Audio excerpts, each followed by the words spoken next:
tous, c'est reparti pour une nouvelle aventure.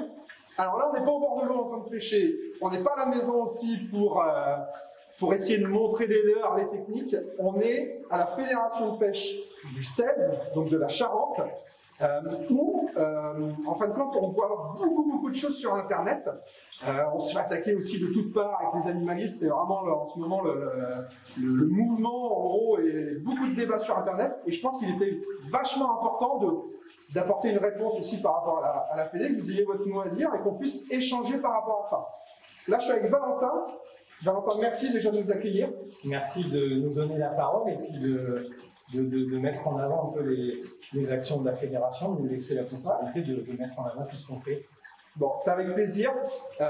Déjà, on va directement aller dans le cœur du sujet pour déjà te présenter, puis aussi présenter surtout la fédération. Qu'est-ce que c'est, comment vous êtes organisé, vos missions aussi, de tous les jours, votre travail, votre travail.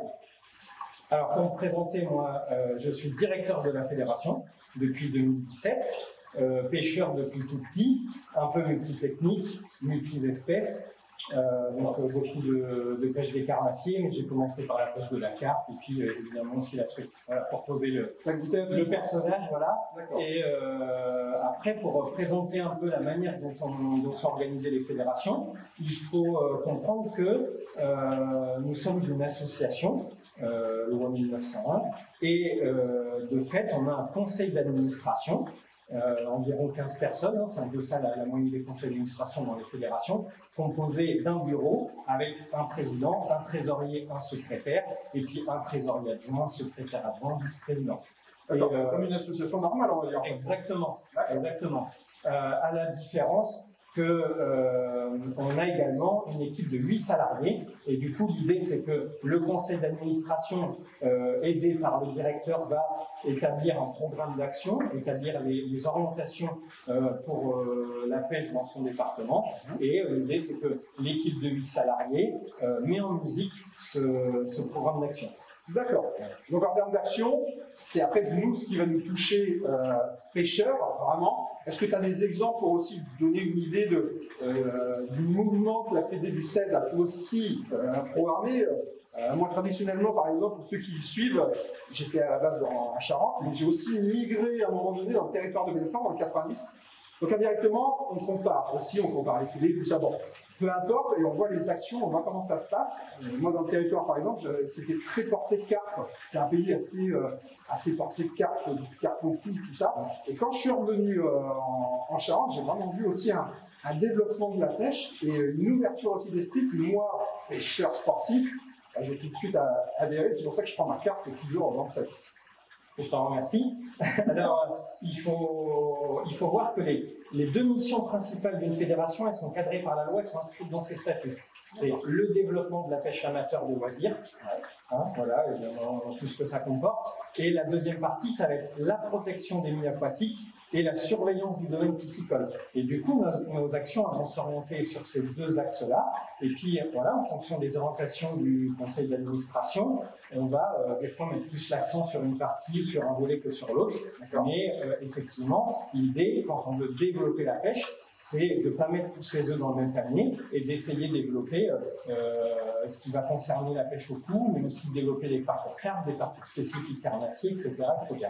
Et en parallèle, mener des actions de restauration des milieux. Ah oui, les frayères, par exemple, des choses comme ça. Exactement. Alors, en Charente, par exemple, on a beaucoup été orienté sur la restauration des frayères à brocher. Et donc, on a déjà restauré et en gestion 3 grosses frayères à brocher. Et on a pour projet, là, par exemple, qui vont aboutir sur l'année 2021, d'en restaurer 2 nouvelles d'importance majeure. Et l'idée, c'est de poursuivre comme ça petit à petit, parce que c'est un enjeu important, la restauration de frayères à brocher. C'est une espèce emblématique, nous, pour le département, et du coup, on veut continuer là-dessus. Il n'y a pas que les frayères à brocher, on bosse aussi sur de la restauration de frayères à truite, et puis on va essayer de développer la restauration de frayères qu'on va appeler artificielle pour d'autres espèces et pour les plans d'eau, donc plutôt sur du black bass, sur du sang, du gardon, de la carpe. Voilà, d'accord.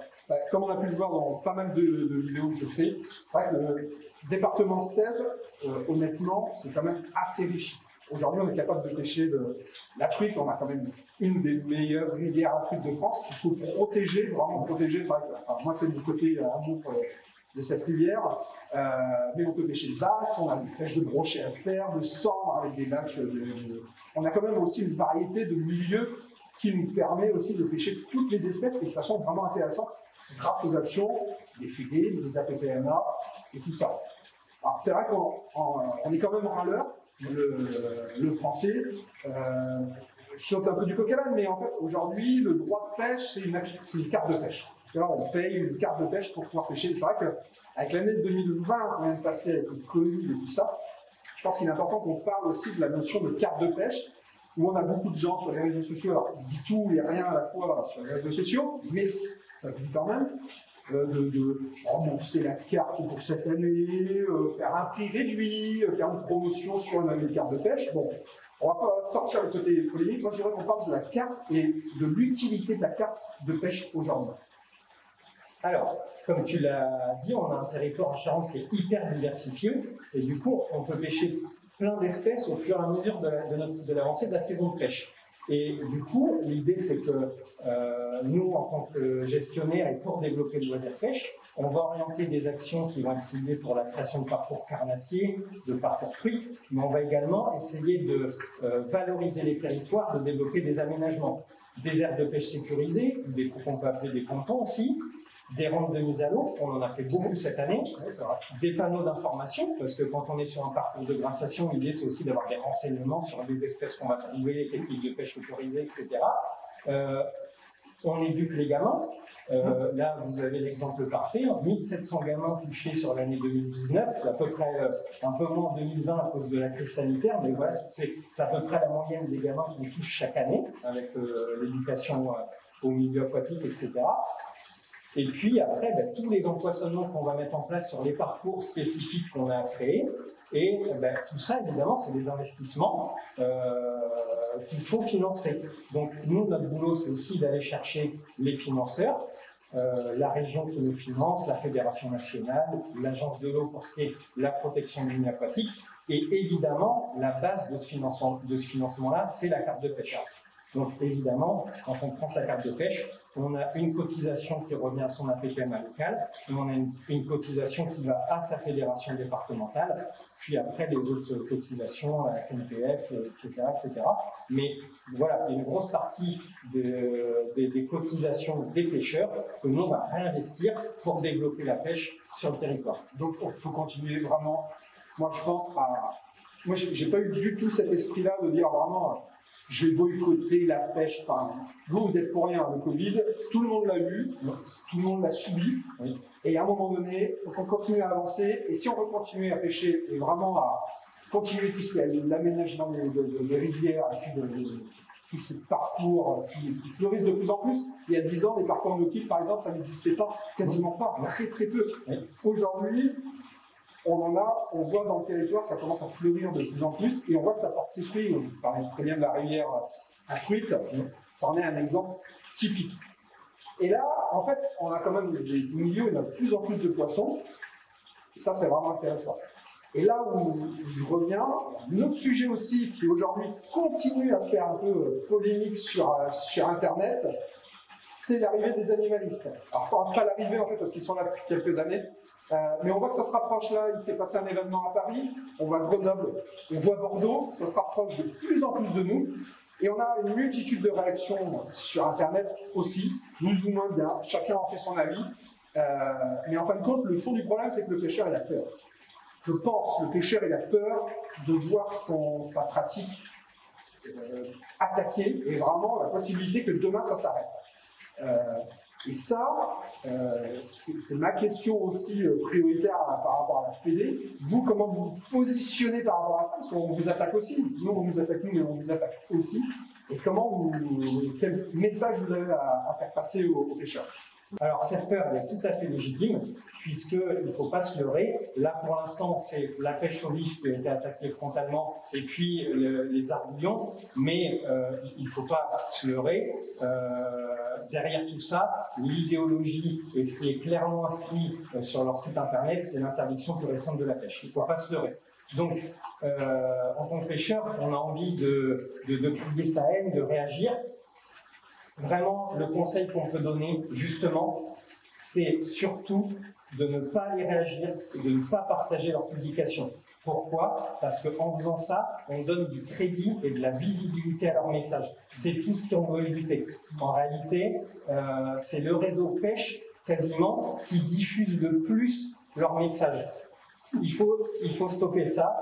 Le but, c'est de les rendre inaudibles. Voilà. Donc, pour la partie réseaux sociaux, le conseil que nous on va donner, c'est ne pas aller aimer ou mettre un smiley mécontent sur leurs publications, ne pas les commenter, ne pas les partager.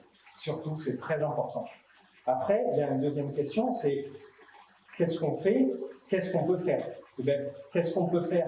C'est par exemple mettre en avant les actions positives que les pêcheurs vont mener à travers leurs APPMA, à travers la fédération départementale. Ça, c'est hyper important, évidemment. Et puis, on l'a vu, au travers de toutes les actions que nous, on va porter, eh bien, on est en contact permanent avec les élus locaux, avec les petites communes rurales, avec les mairies un peu plus grandes, avec les conseils départementaux. Et tout ce travail qu'on mène depuis déjà des années pour la valorisation de la pêche, la valorisation des territoires, eh bien, en fait, c'est une voix qu'on fait entendre pour les pêcheurs auprès de ces élus locaux, et du coup, ça nous donne de la crédibilité. Et du coup, ça évite des attaques comme ça, frontales, sorties de nulle part, qui pourraient nous tomber dessus. Donc ça, c'est du travail qu'on fait en permanence, en permanence. Ouais, donc il faut vraiment se calmer. C'est vrai que c'est compliqué. C'est très frustrant. C'est très frustrant en tant que pêcheur. Nous, c'est notre travail aussi, donc on attaque notre travail, c'est compliqué.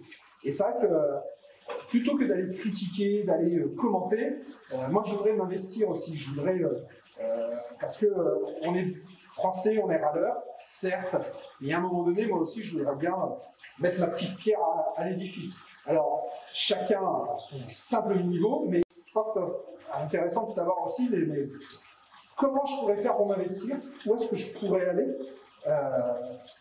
comment je peux le faire et où surtout.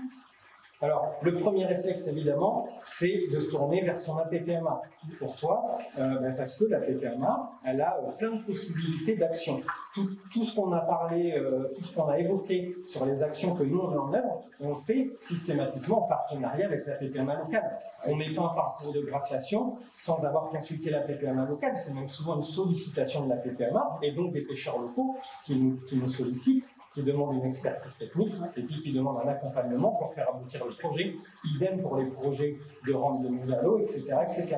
Nous, on porte le projet, on va chercher les financements, on fait la partie technique, mais tout le temps avec les APPMA. Donc ça, c'est un premier moyen d'action. Et puis après, il y a éventuellement les clubs de pêche que tu connais, évidemment. Et puis là, par exemple, il y a d'autres moyens de s'investir.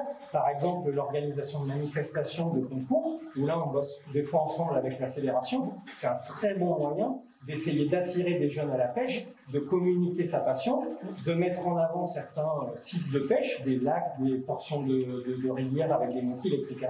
Donc ça aussi, c'est hyper intéressant. Avec la PPMA est dans le cœur vraiment dans le cœur du projet. Entre guillemets, je pense qu'on veut s'investir.